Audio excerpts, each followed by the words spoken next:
Hello guys, कैसे हैं आप लोग? आई होप आप लोग सब बढ़िया होंगे, गुड है ना, होना भी चाहिए बढ़िया। ठीक है, तो अब हम पढ़ते हैं रेगुलेशन ऑफ इरेथ्रोपोइसिस। काफ़ी कुछ पढ़ लिया हम लोगों ने, प्लाज्मा प्रोटीन पढ़ लिया और आपका इरेथ्रोपोइसिस पढ़ लिया। आज उसका हम रेगुलेशन पढ़ने वाले हैं, इंपॉर्टेंट है। मन तो करता है लेक्चर डेली पढ़ाऊँ, लेकिन यार थोड़ा मेरा भी लिमिटेशन है।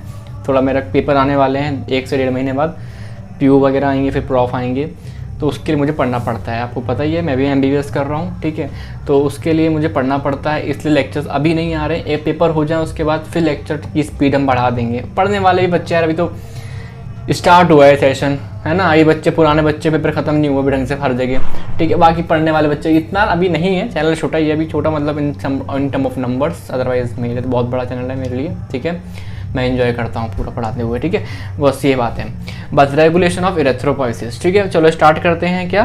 हाँ, मैं इतना चाहता हूँ कि वीडियोस जब भी पहुँचें आप तक, 1 साल, 1.5 साल, 2 साल, जब भी पहुँचें आप तक वीडियोस, इसका एक जेन्युइन आप रिव्यू बताइएगा कैसा लग रहा है आपको पढ़ाना। ठीक है, बिकॉज मैं तो इस टाइम पे भैया, जितने लोगों ने मुझे रिव्यू दिए हैं, बाकी मैंने इतना पढ़ाता हूँ, मैं इस चीज़ को एंजॉय करता हूँ। पढ़ना एंजॉय नहीं करूँगा अगर मैं सिर्फ नंबर देखूंगा कि यार बढ़ रहा है, वॉच टाइम आ रहा है, व्यूज़ आ रहे हैं, लाइक आ रहे हैं, तो भाई मैं कहीं जा ही नहीं पाऊँगा, उसी में परेशान रहूँगा। ठीक है, क्योंकि इतना तेज़ नहीं बढ़ता है स्टार्टिंग में, एक प्रोसेस होती है। मैं 150 वीडियोज़ के ऊपर हो गई पढ़ाने वाली, है ना। बिना मतलब की बातें मैं ज़्यादा ट्राई भी नहीं करता करने की, ना मुझसे हो पाती, झूठ नहीं बोलूँगा, हो भी नहीं पाती। और आज थोड़ा सा यार कॉलेज में फंक्शन है, आज के मतलब हफ्ते भर से गणेश चतुर्थी है, तो उसके लिए कुछ मतलब है, फंक्शन है ओवरनाइट। ठीक है, तो थोड़ा बहुत आवाज़ आएगी, बट कोई बात नहीं यार, कोई डिस्टर्बेंस तो होगा नहीं। मेरी आवाज़ तो बहुत साफ आ रही है, बाकी थोड़ी बहुत आएगी तो चला लेना का, कोई बड़ी बात नहीं है। ठीक है, आज हम पढ़ते हैं रेगुलेशन ऑफ इरेथ्रोपोइसिस। ठीक है, तो हमारी बॉडी में इरेथ्रोपोइसिस पढ़ लिया, क्या होता है, आरबीसी का बनना, आरबीसी का फॉर्मेशन होना, मैच्योरेशन होना, ऑरिजिन होना, डेवलपमेंट होना, ये सब हो गया आपको इरेथ्रोपोइसिस के अंदर। क्या बॉडी में रेगुलेशन होता है? बिल्कुल होता है। हमारी बॉडी में हर चीज़ रेगुलेट होती है, हार्मोन से लेकर कुछ भी रेगुलेट होता है। क्यों? ज़्यादा बॉडी के हिसाब से, नीड के हिसाब से।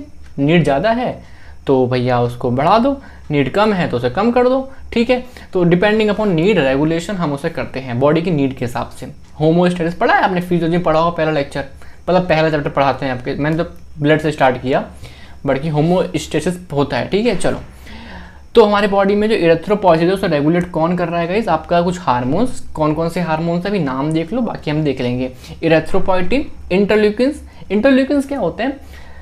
साइटोकाइंस मान लो आप, एक तरह के साइटोकाइंस हैं, आपके टी सेल्स वगैरह बनाते हैं, टी सेल्स है ना, टी लिम्फोसाइट वगैरह बना रहे हैं, जो क्या करते हैं आपके, साइटोकाइंस भी मत बोलो उसे, आप प्रोटीन केमिकल मैसेंजर समझ लो एक तरीके से, मतलब वही मैसेंजर है, जैसे हार्मोन होते हैं मैसेंजर, वैसे ये भी मैसेंजर है एक तरीके के। ठीक है, एंड्रोजन, इस्ट्रोजन, थायरोक्सिन, तो ये कहीं ना कहीं कुछ हार्मोन्स है, इसके अलावा ही बहुत कुछ होता होगा, बट इतना पढ़ेंगे हो जाना है। ठीक है, डाइटरी में ये सब होते हैं आपके iron, vitamin B12, folic acid, आपका कॉपर, कोबाल्ट, निकल, इस टाइप से कुछ चीज़ें देखेंगे हम लोग। मेन तो ये वाला है ना, ये बहुत इंपॉर्टेंट है।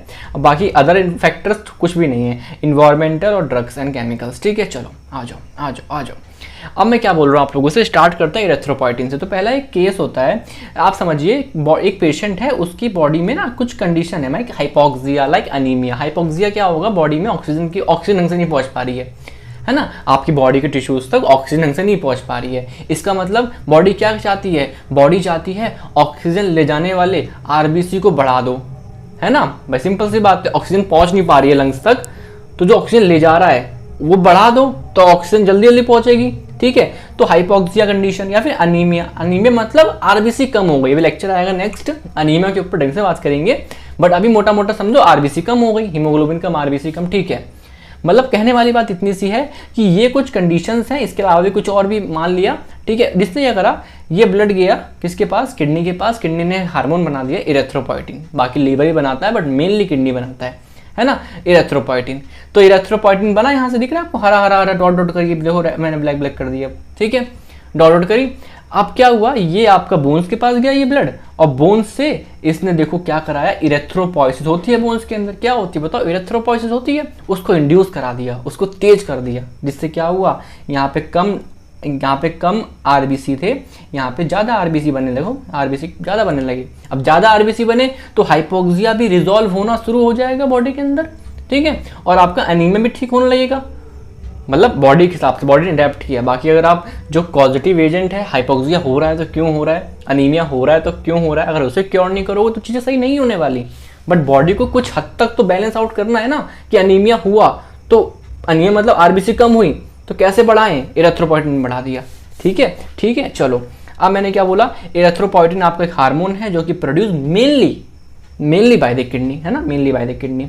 ओके, और जो क्या करेगा आपका आरबीसी की प्रोडक्शन को बढ़ाएगा, फॉर्मेशन बोन मैरो में बढ़ाएगा। कैसे बढ़ाएगा ये देख लेंगे। ठीक है, मजे की बात क्या है, इसका ना मिसयूज करते हैं एथलीट्स, बिकॉज देखो आरबीसी ज़्यादा है, हीमोग्लोबिन ज़्यादा है तो जल्दी ऑक्सीजन पहुंचेगी, है ना, तो इसका एथलीट गलत मिसयूज कर लेते हैं, है ना, मिसयूज बाय एथलीट्स।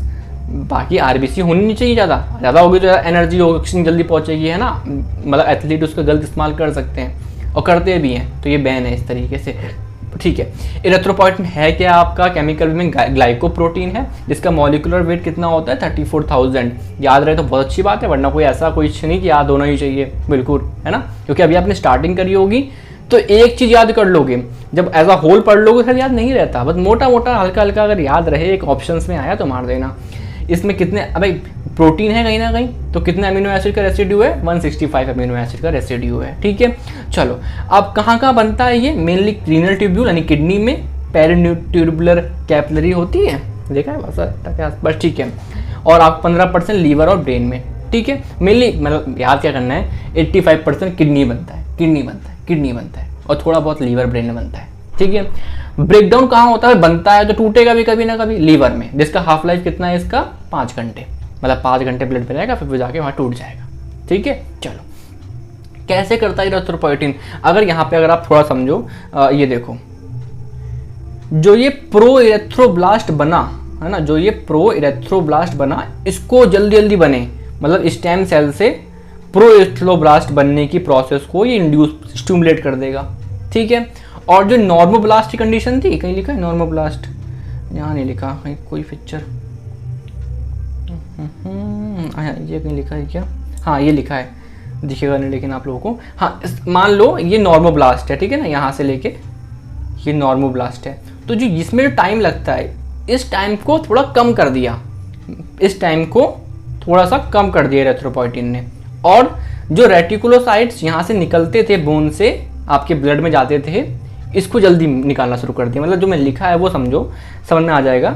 जो आपका प्रो इरेथ्रोब्लास्ट है उसकी फॉर्मेशन को प्रमोट कर दिया कि भैया स्टेम सेल्स, माइलॉइड सेल जो भी हो, CSF है, वो जल्दी जल्दी बनना शुरू हो जाए। ठीक है, ये बन गया। और जो ट्रांजिशन टाइम था नॉर्मोब्लास्ट में, उसे छोटा कर दिया। भाई देखो, एक क्रॉप आपको उगानी है, ठीक है, जल्दी उगानी है, तो पहले वो 6 महीने में उगती थी, अब आपको उसका प्रोडक्शन बढ़ाना है तो क्या करो, पहला क्या करो, आप लोग क्या करा, उसको पहले 6 महीने में उगती थी तो साइंटिफिकली बेसिकली कुछ कर कुरा के उस क्रॉप का उगने का टाइम 3 महीने कर दो, तो अब 6 महीने में 2 बार उग जाएगी क्रॉप, टाइम कम करा, प्रोडक्शन बढ़ गई। ठीक है, चलो तो वही बात है यहाँ पे। और क्या करा, अर्ली रिलीज ऑफ रेटिकुलोसाइट, तो रेटिकुलोसाइट को भी जल्दी से जल्दी ब्लड में ला दिया गया। तो कुल मिला के कहने वाली बात इतनी सी है, इरेथ्रोपोइटिन ने ऐसे एक्शन किया। अब इरेथ्रोपोइटिन को क्या क्या इंड्यूस कर सकता है, क्या क्या इसको बढ़ा सकता है, मतलब बॉडी में ऐसा क्या क्या हो कि ये रिलीज होगा इरेथ्रोपोइटिन। ठीक है, पहला बताया हाइपोक्सिया, अनीमिया, ब्लड वॉल्यूम कम हो गई। मतलब कहने वाली बात इतनी सी है कि ऐसी कंडीशन जिसमें आरबीसी की जरूरत है और बॉडी में नहीं है तो उसको बुलाया जाए। ठीक है, और हार्मोन्स में आप एपिनेफ्रिन, नॉन एपिनेफ्रिन, ये क्यों भाई, इमरजेंसी हार्मोन, आपके पीछे कुत्ता पीछे पड़ गया, उस टाइम पे बॉडी को लगेगा यार इमरजेंसी कंडीशन है, तो ऑक्सीजन जल्दी जल्दी बॉडी में पहुंचे। ऑक्सीजन ले जाता कौन है, आरबीसी, बस, है ना। आप एंड्रोजन मेल में, है ना, थायरोक्सिन एंड्रोजन मेल में मतलब इंड्यूस करेगा, है ना। ऑब्वियसली आप देखो मैं क्या बोल रहा हूँ, एंड्रोजन ज़्यादा कहाँ होता है, मेल में, फीमेल में थोड़ा कम होता है, बहुत कम होता है फीमेल में तो। ठीक है, अब एंड्रोजन की वजह से मेल के अंदर आरबीसी का काउंट ज़्यादा होता है एज कम्पेयर टू फीमेल। समझ में आ रहा है क्या? अगर आप सिंपल कोई आपसे कोई क्वेश्चन आता है, बहुत कॉमन क्वेश्चन पेपर में आता है, MCQ में आता है कि इनमें से कौन सा ऑप्शन सही है कि फीमेल में क्यों कम होता है आरबीसी वगैरह, हीमोग्लोबिन क्यों कम होता है एज कम्पेयर टू मेल, है ना। एक ऑप्शन होता है उसमें मेंस्ट्रुअल साइकिल वगैरह की वजह से, बच्चे उसे टिक मार देते हैं कि हाँ ऐसा ही होता होगा, बट ऐसा होता नहीं है। जो एक्चुअली जो डिफरेंस है वो आया है हार्मोन के लेवल पे। जो एंड्रोजन है ना, वो इसको स्टिमुलेट कर रहा है इरेथ्रोपोइटिन हार्मोन को, इरेथ्रोपोइटिन को, जिससे कि ज़्यादा आरबीसी बन रही है। और जो एस्ट्रोजन है, जो फीमेल में मेनली होता है, है, ज़्यादा क्वांटिटी में, तो ये आपका इसको इनहिबिट कर रहा है। समझ में आ रहा है। एक ड्रग भी होती है थियोफाइलिन, अस्थमा की ड्रग है, तो ये भी आपका इसको इनहिबिट करेगी। अस्थमा की होती है, हाँ अस्थमा की होती है, ठीक, कंफर्म कर लेना एक बार, ठीक है। थायरोक्सिन, थायरोक्सिन पे आते हैं। थायरोक्सिन भी क्या करेगा, इसको स्टिमुलेट करेगा। कैसे करेगा स्टिमुलेट थायरोक्सिन?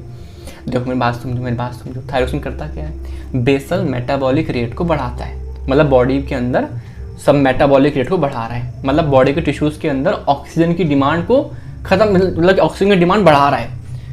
भाई मेटाबॉलिक रेट मतलब बॉडी की जो टिश्यूज़ हैं उसमें रिएक्शन करा रहा है जल्दी, मतलब आपकी बॉडी में ऑक्सीजन की डिमांड को बढ़ा रहा है। ऑक्सीजन की डिमांड बढ़ रही है तो कौन फुलफिल करेगा, आरबीसी कौन बढ़ाएगा, इरेथ्रोपोइटिन। ऐसा है ना, बहुत कुछ क्लियर हो जाएगा। अगर आप देखो यहाँ पे, तो यहाँ मैंने ये भी पढ़ा दिया आपको, ये भी पढ़ा दिया आपको, ये भी पढ़ा दिया है, खत्म हो गया, इरेथ्रोपोइटिन के अंदर खत्म हो गया। मेजर हार्मोन ये था, ये लोग सब इसको कहीं ना कहीं प्रभाव डालेंगे, ये सारे ये इंटरल्यूकिन वगैरह सब, ठीक है। चलो अब इंटरल्यूकिन्स क्या है, इंटरल्यूकिन 1, 3, 5 जो produce by T cells. Interleukins कुछ भी नहीं है, मैसेंजर है, प्रोटीन मैसेंजर है, साइटोकाइंस हैं बस, ठीक है, जो स्टेम सेल्स पे एक्ट करेंगे और उन्हें कन्वर्ट करेंगे वही प्रो इरेथ्रोब्लास्ट है ना, उसके प्रोजेनिटल सेल्स वगैरह में, ठीक है, मतलब स्टेम सेल्स को इंड्यूस करेंगे। वो उनके अंदर स्टेम सेल्स होते हैं, कहाँ बताया था मैंने, कमिटेड या नहीं, भूल गए क्या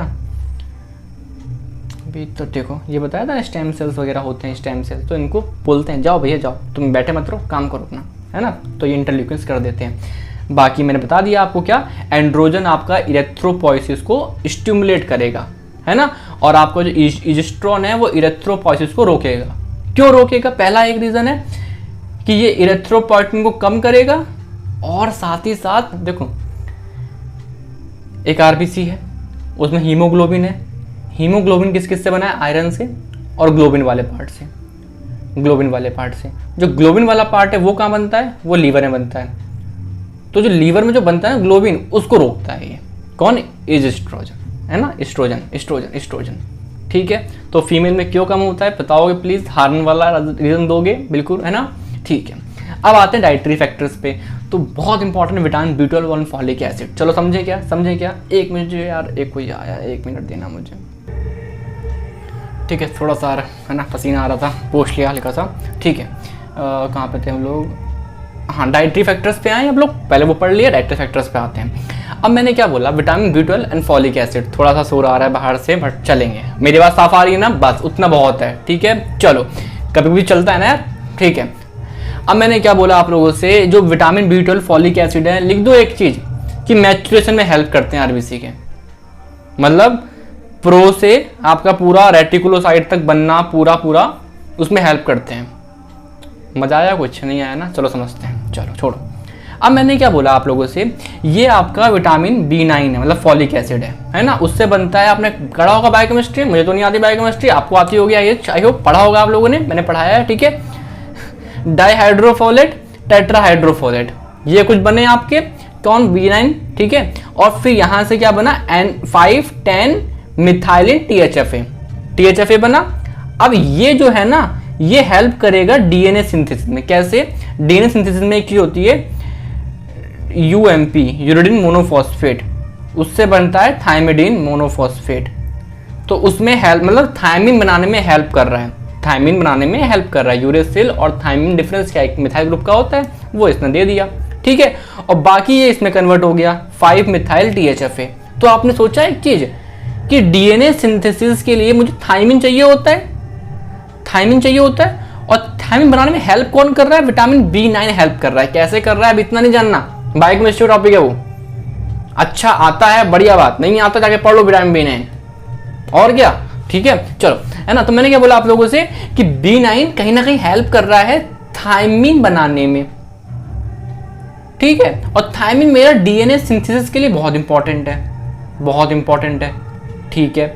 और चीज देखना, जो ये बचा हुआ THFA है, इसे वापस से एक्टिव बनना है THFA, उसमें कौन हेल्प कर रहा है? Vitamin B12। मतलब अगर विटामिन B12 नहीं होगा तब भी सेम दिक्कत आएगी कि डीएनए सिंथेसिस नहीं हो पाएगा। क्यों नहीं हो पाएगा? क्योंकि जो ये बचा हुआ इनएक्टिव THFA है, मतलब इनएक्टिव क्या बोलो, कि ये वाला THFA पहुंचने के लिए इसे कन्वर्ट होना पड़ेगा, उसमें हेल्प विटामिन B12 करेगा। समझ में आ रहा है मतलब मैं क्या बोल रहा हूँ? देखो यहाँ लिखा क्या है साफ साफ देखो, for synthesis of DNA thymine, आवाज़ एकदम तेज हो गई, पहले तो तेज थी नहीं जब मैंने वीडियो बनाना शुरू करा, बट कोई बात नहीं, अब खत्म कर दे वीडियो को, ठीक है।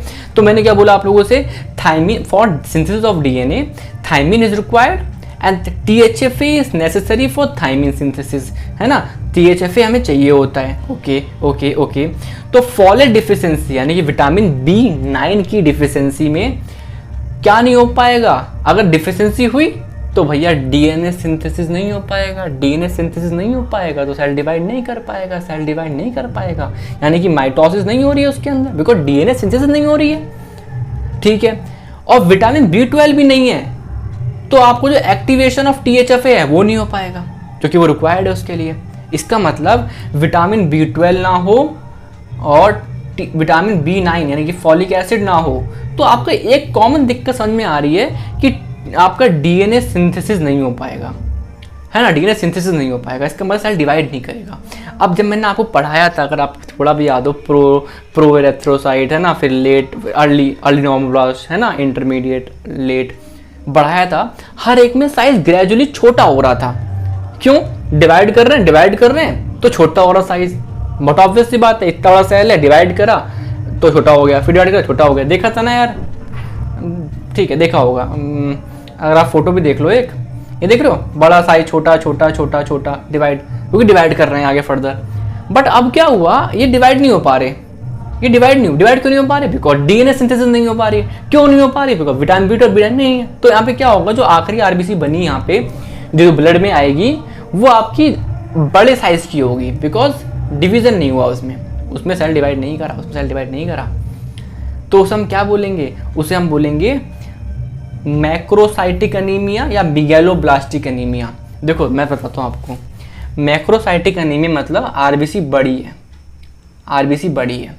अगर RBC बड़ी है due to the reason of B12 deficiency और B9 डिफिशिएंसी, तो मेगैलोब्लास्टिक है ना, बड़े साइज की है, ठीक है। अगर कोई और रीजन है, केमिकल ड्रग्स वगैरह, तब भी मैक्रोसाइटिक एनीमिया है, लेकिन मेगैलोब्लास्टिक एनीमिया नहीं है। मैं पक्का पढ़ाऊंगा, कल पढ़ाऊंगा, परसों पढ़ाऊंगा, लेक्चर आएगा मेरा एनीमिया का। बट अभी समझो कि जो मैक्रोसाइटिक एनीमिया होता है, यहाँ लिखूँ मैं जूम नहीं कर सकता, यहाँ मैं फोटो लगाता हूँ ना साइड में, तो वो दिक्कत होती है। चलो मैं रफ करता हूँ, वापस यहाँ दिखाता हूँ, देखो जो आपकी मैक्रोसाइटिक एनीमिया है वो आपकी दो हो सकती हैं। पहली बात तो क्लियर है कि RBC बड़ी होगी, रीजन डिफरेंट हो सकते हैं, B12 और B9 की वजह से है, अगर ये लोग नहीं है तब मेगैलोब्लास्टिक एनीमिया बोलोगे, और कोई और रीजन है तो नॉन मेगैलोब्लास्टिक एनीमिया बोलोगे। समझ में आ रहा है क्या? ठीक है। अब आता है इसके अंदर इंट्रिंसिक फैक्टर ऑफ कैसल, ये सुना होगा आप लोगों ने, विटामिन B12 को एब्जॉर्ब होना है ना, तो ब्लड में स्टमक में ग्लैंड होती है, गैस्ट्रिक ग्लैंड, उसमें एक चीज होती है पैराइटल सेल्स, सुना जरूर होगा, ऐसे तो आप नहीं गए, नीट निकाल के आए हो ना, अच्छे खासे नंबर लेके आए हो आप लोग तो, ठीक है, तो मैंने सोचा भी नहीं था कभी अपने, है ना। तो मैंने क्या बोला, पैराइटल सेल से निकला क्या, इंट्रिंसिक फैक्टर ऑफ कैसल, जो आपके विटामिन B12 जो मैंने खाया उसे एब्जॉर्ब करने में हेल्प करेगा। कैसे करेगा? पढ़ो जाके विटामिन B12, है ना, अभी तो बस समझना है। लेकिन क्या होता है, कई बार इसके खिलाफ हमारी बॉडी के अंदर एंटीबॉडीज बनने लगती हैं। एंटीबॉडीज मतलब मान लो पैराइटल सेल के खिलाफ एंटीबॉडीज बन गई, है ना, तो जिस वजह से आपका इंट्रिंसिक फैक्टर नहीं बन रहा, तो अब क्या होगा, आपका B12 बताओ क्या होगा, एब्जॉर्ब होगा? नहीं होगा, तो उसे बोलेंगे पर्नीशियस एनीमिया। बाकी एनीमिया में और अच्छे से बात करेंगे। चलो आ जाओ। पता नहीं मेरी वीडियो बड़ी क्यों हो जाती है लेंथ में, मैं तो इतना आराम से भी पढ़ता हूँ, लेकिन फिर भी यार कंटेंट तो पर आधा घंटा तो पढ़ सकते हो यार, आधा घंटा नहीं पढ़ सकते तो क्या मतलब, फिर तो क्या ही है, 30 सेकंड थोड़ा पढ़ाऊंगा। आ जाओ।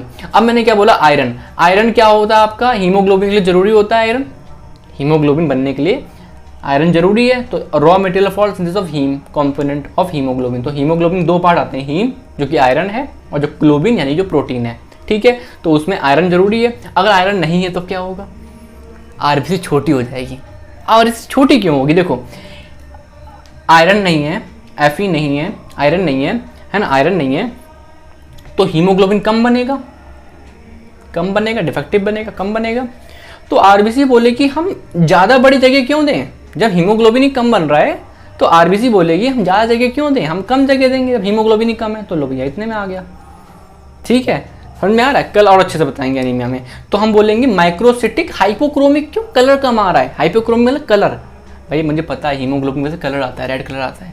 अब हीमोग्लोबिन में बन नहीं रहा हीमोग्लोबिन, तो कलर भी कम आएगा, तो हाइपोक्रोमिक। ये सारे वर्ड मैं कल बहुत अच्छे से बताने वाला हूँ जब भी एनीमिया स्टार्ट करूँगा। ठीक है, बहुत बढ़िया तरीके से पढ़ने वाले हैं।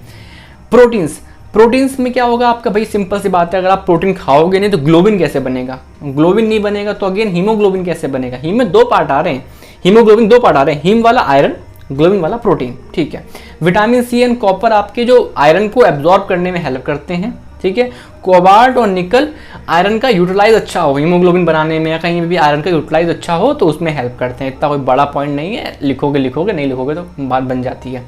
अदर फैक्टर्स में कुछ ड्रग्स या कुछ केमिकल्स वगैरह होते हैं, उनकी वजह से इन्फ्लुएंस भी पड़ जाता है। ठीक है, बाकी आपका इन्वायरमेंटल फैक्टर्स की, आप हाई एल्टीट्यूड में चले गए, आप अभी रहते हो अपना आराम से और एकदम चले गए लद्दाख, लेह लद्दाख चले गए। ठीक है, आप दिल्ली रहते थे, आप चले गए लेह लद्दाख।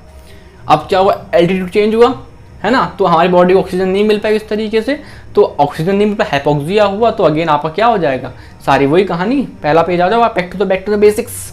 हाइपोक्सिया हुआ, इरेथ्रोपॉइड निकला, मतलब एक इन्वायरमेंटल फैक्टर ने भी मुझे इन्फ्लुएंस कर दिया। ठीक है, कोई बड़ी बात नहीं है, मुझे लगता नहीं कि मैंने कुछ भी समझाया नहीं है, सब कुछ हो गया है। ये आपको नोट टेलीग्राम पे मिल जाएंगे, है ना। प्लीज़ बताइएगा कैसा लग रहा है। आप लोग फिजियोलॉजी स्टार्ट किए, बायोकेमिस्ट्री पूरी पढ़ाई थी, मन लगा के पढ़ाया, इसे भी पढ़ाएंगे। ठीक है, थोड़ा सा बिजी चल रहे हैं, लेक्चर 3-4 दिन में 3-4 दिन में आता है, बट जब भी आता है यार सोचता तो हूँ बनाने का, बट यार समझा करो थोड़ा सा, है ना। आप लोग भी एक बार थोड़ा लोग आ जाएंगे, कमेंट आएंगे, एक व्यूज़ आ रहे हैं, थोड़े बहुत फीडबैक मिलेगा तो मज़ा तो आएगा। बट ये मत सोचना कि लेक्चर कम आ रहे हैं ड्यू टू हमारे चैनल पे उस तरह से ग्रोथ नहीं है, हमारे चैनल पे स्टार्टिंग में बिजी मतलब लोग नहीं है तो मज़ा नहीं आ रहा मेरे को। भैया मेरे बारे में मत सोचना, उसमें मुझे बहुत मज़ा आ रहा है पढ़ाते पढ़ाते, है ना, क्योंकि मैं एक बच्चा नहीं पढ़ाऊँ, बहुत बच्चे पढ़ाऊँ, इतना सोच के पढ़ाता हूँ मैं, तो उसको तो मत सोचना कभी भी। बट लेक्चर अगर कभी कम आ रहे हैं इसका मतलब मैं अपने दूसरे काम में कुछ बिजी हूँ, ये मत सोचना कि यार इस चैनल पे कुछ फ़ायदा नहीं हो रहा है, ग्रोथ नहीं हो रही, कुछ नहीं हो रहा है ना, तो इसलिए नहीं आ रही वीडियोस, बिल्कुल भी नहीं। बिकॉज मुझे पढ़ाना पसंद है यार, और मैं वो कर रहा हूँ। ठीक है, जब भी किस्मत में लिखा होगा आप तक वीडियोस पहुँच जाएंगी। ठीक है, चलो अब करते हैं इस वीडियो को ख़त्म, अब मिलते हैं आपको नेक्स्ट वीडियो में। प्लीज़ पढ़ो, ठीक है, चलिए, थैंक यू, बाय।